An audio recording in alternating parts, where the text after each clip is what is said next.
Nagbigay respeto nga itong si Jenny sa ama nga niyang si Dio Halari, kaya naman nga't mag-isa nga siyang dumalaw sa libingan nga nito.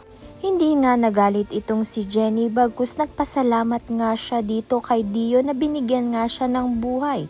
Ang hiling nga niya ay magkaayos na nga sila nito ni Megan. Subalit biglang ang sumulpot itong si Megan sa libingan nga nito ni Dio at nakita niya nga roon itong si Jenny.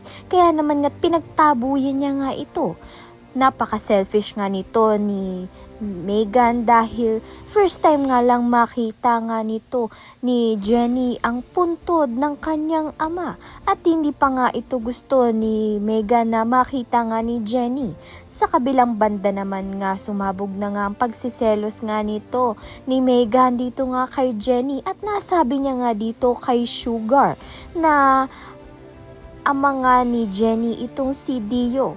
Kaya naman nga't laking gulat nga nito ni Sugar dahil alam nga niyang may relasyon noon ito ngang si Minchi at si Dio. Kaya naman nga't yan at iba pa ang dapat nating pakaabangan. Maraming salamat sa iyong panonood.